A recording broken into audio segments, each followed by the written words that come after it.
We're rebranding the show from Confessions of a B2B Marketer to Confessions of a B2B Entrepreneur.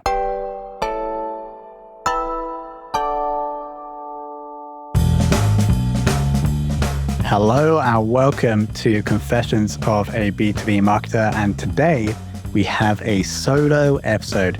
It's been a while since we've done one of these. And the reason, or the main reason we're doing this is because I'm planning on changing the podcast, rebranding the podcast. And I wanted to record an episode to give an update on where we are with Fame, an update on my role in the business, and then explaining why I want to change the podcast. And you'll find out what's changing by listening to the end.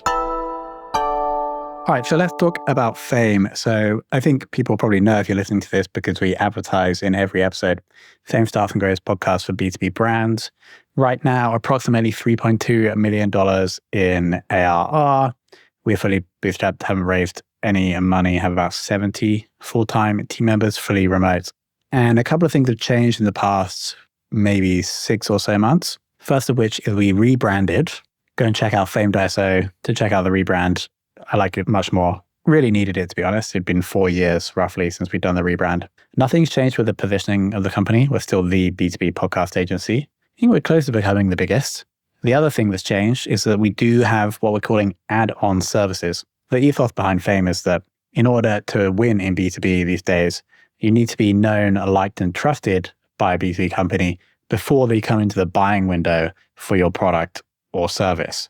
Let's say we have a B2B SaaS company sells sales software. That sales software or a potential client is only going to be in the buying window of that sales software probably 3 months every 3 to 5 years. And so if the company is selling the sales software, you need to be in the minds of those people before they come in the buying window. So when they enter the buying window, they come straight to you. That's the theory. The way you do that is by creating information that's valuable to them. And so for 4 years of the history of our company, we've done that through audio, e.g. podcasts. And the add-on services we created doing exactly that, but through 2 different mediums. So at the top of the ladder, I say we have social. So here's organic social, doing the same thing, creating content that your ideal buyers would like before they're ready to buy on social. If you want to check an example of that, you can go to my LinkedIn. I'll link to it below to see how that's happening. Second of which is email. So once we have the audience on social, the next best thing is typically to get someone's email address.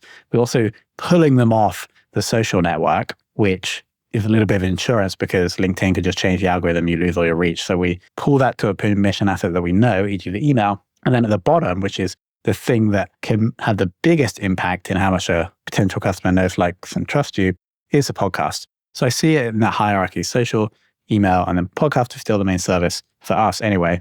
And we have those add-ons for clients that want support. Building an email newsletter, ideally not just a company newsletter, like a separate content newsletter, and also building organic socials of people, not companies. That's important.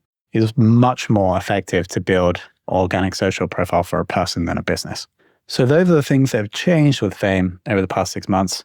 Not massive changes, but things I think are having a good impact on the business. But another big change is my role. Over the past 4 years, I've done pretty much everything from project manager to guest liaison to account manager to account director to head of account management to head of growth, etc. And only really in the past 3 months have I been able to actually be the CEO. And that's largely, or credit to the leadership team. So we have a head of account management, Alexandra, a head of growth, Michael, and a head of operations, Gemma. Shout out to you guys, who are now running their independent functions of the business, which means that I don't really have anything to do apart from be a CEO. And so then the next question is obviously, what does a CEO do? And I've broken that down into 4 things that I think a CEO should do. So I'm going to run through them. And this also ties in nicely with the change in positioning of this podcast. So first we have, or the 4 things are people, culture, numbers, and LinkedIn. I'll explain why in a second. People first. So this is really first priority is obviously the people that directly report to me. This is supporting and nurturing the leadership team in their careers and in their work. So that's a big focus of mine. But then also ensuring that the rest of the company, or the rest of the managers in the company especially, are well equipped and understand what they need to do, and just ensuring that the people part of the company is functioning well. Next up is culture. So this is related to people, but it's more about what do we stand for? What do we believe? How do you want our team to behave? And how do we ensure that that happens? One example I'll give that I think is quite cool and can easily be taken is we have something called a Fame and Values Award. And here's a $50 bonus that can be given to anybody in the team for doing anything that aligns with our 4 values. So anybody can give it to anybody, just has to be signed off by someone in the leadership team. And our values are client, action bias, operational excellence, and growth obsessed. And so what this does, obviously it incentivizes the behavior in alignment with the actions. But then in the Monday meeting we have for the team, every values award is announced. And so what that means is that we're continuously reminding people in the team of the values and that we prioritize those behaviors. So that's one thing that we do in the culture side. Next up is numbers. So it's understanding, it's really having goals for the business, both revenue and profit, and then achieving them. That's really probably the most simplified definition of the role as CEO. So I'm just getting closer to the numbers, working closer with the accountant to understand what the goals are for the year, both revenue and profit, and then tweaking things if needed to ensure we hit those. And then finally, which is super interesting, is LinkedIn. Now, some of you may remember we had the CEO of Lempire, /Lemlist, on the show, Guillaume Mubesh, maybe about 3 months ago. And they're on about, I think, between 20 and $25 million in revenue, bootstrapped, or they have raised a bit, but not much. And I was asking Guillaume about what he does day to day. And he was saying that he's spending approximately 60% of his time on building his personal brand. And at the time, I thought that was absolutely crazy. But then I thought, okay, well, maybe let's test this out. And I started spending a bit more time on the personal brand, primarily LinkedIn. And I now fully understand why he does that. It's very powerful, I think, to have somebody in the business, doesn't have to be the CEO, that is externally facing and sharing stuff about the industry, about the business. The reason for this is that it's obviously very powerful for attracting clients, partners, and potential new team members. But I also think it galvanizes the internal team. If you see your leader out there discussing things, sharing thoughts, I think it has a good impact on maybe not the morale, but just on the vibe almost within the company. So that's the fourth thing I do. And how's that going? It's going pretty well. We'll do about 10 million impressions on LinkedIn in March. The goal was actually going to be 1 million impressions. And I thought that was a stretch goal, but we ended up doing 10 million impressions. And so that's been pretty impactful for the company and is going pretty well. So that will remain a focus. So my role going forward, people, culture, numbers, and LinkedIn. So that actually, if I'm fully honest, I think when I say people, culture, number, then LinkedIn, I should really say people, culture, numbers, and content, because obviously we have this podcast, which is my time as well. And so now let's move on to the repositioning. So originally the show is still called, up until today, Confessions of a B2B Marketer. And that is because really for the past 10 years of my life, I've been a B2B marketer.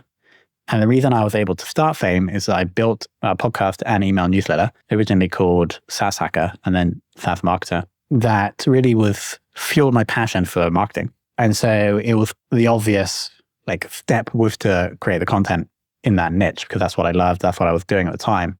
And that also was the main focus for me, was to get clients for Fame. And so obviously creating content that would appeal to the ideal customer for Fame, which is a demand gen or marketing manager director at a B2B software company. So that's always been the case. However, as my role has, let's say, matured to doing all those things to becoming a CEO, I actually do a bit less marketing. I'm not that involved in any client podcasts, which are B2B marketing strategies. I'm no longer the head of growth for Fame. And so that means I spend less of my time in marketing and more of my time doing entrepreneur stuff, e.g. those 4 roles of the CEO, people, culture, numbers, and LinkedIn are more entrepreneurial /CEO. And so I was thinking, I think it's really important that if you're creating content, you should be doing the stuff, because then the content creation just becomes very easy because you just take the lessons and learnings from the thing you're doing. For example, I'm maybe going to start learning more about culture. And so then the people that I'm learning from about culture, I'll bring on the show, and it'll be very easy for me to ask questions, and I'll be very engaged in the conversation because I'm actually doing it. Whereas I was finding with some of our marketing guests, because I'm no longer that engaged in that area and I'm not doing it day to day, that I couldn't be as interested as I wanted to be, and I couldn't ask great questions. So that means we're rebranding the show from Confessions of a B2B Marketer to Confessions of a B2B Entrepreneur because it's more aligned with that. And so do a quick check in on the numbers. So we've got around 3,000 followers on Spotify and Apple. That's up from about 2,000 a year ago. Around 10K downloads a month. The show's pretty systematic. So shout out to Chad and Michael for doing that. And so my role on the show is really just showing up, delivering the interviews out there, and that's it. So we're going to be transitioning. And what you should expect going forward is that we're obviously still going to touch upon marketing stuff because marketing and sales is a big part of being an entrepreneur, especially if you're early stage. You have to know that stuff in order to grow if you don't have money to hire people. So we're going to have obviously less of a focus on marketing, but marketing will still be included. We'll probably be covering stuff about finance, marketing, sales, management, leadership, people, culture. And I still think that stuff is important for the B2B marketer in a B2B SaaS company, because if you're head of demand generation at a 500-person B2B SaaS company, you still need to know about management because you're managing a team. You still need to know about leadership. You still need to know about culture. And then the finance, entrepreneurship stuff is going to be useful. It's probably still useful in your role, but could be even more useful if you were to do something on your own later in your career. So I think it is still relevant. Now, of course, if you're only interested in B2B marketing, then this show may be less relevant for you, but we'll still cover it a bit. So I totally understand if you want to unfollow the show or just not listen to the episodes. That makes total sense.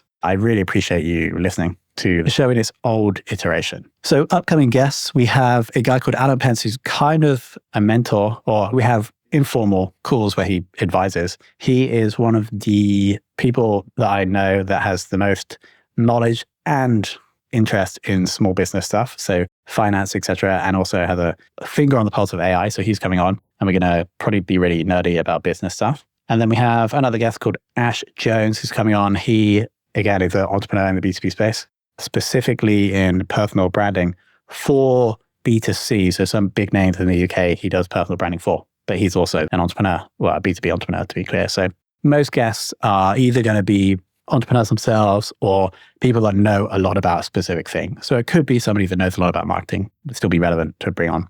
But if ever, this show will probably just swerve towards things that I think are interesting and important right now. And hopefully that will mean that those topics will also be interesting and important for you. So if you want to be a guest, or if you know anyone that you think would be a good guest around the topics I just discussed, then please drop an email to grow@fame.so. That's the team who review and manage all the guest stuff. And of course, this podcast only exists because of you. I review then all the stats weekly/monthly. And the fact that they're going up means that I think I enjoy this more. And it also means that I will put more effort to make it better. So if, of course, you have any feedback, you can email me directly or DM me on LinkedIn. Email address is tom@fame.so, or LinkedIn is Tom Hunt. Always welcome to feedback because we're looking to tweak and improve this. So that is always welcome. And of course, thanks for listening.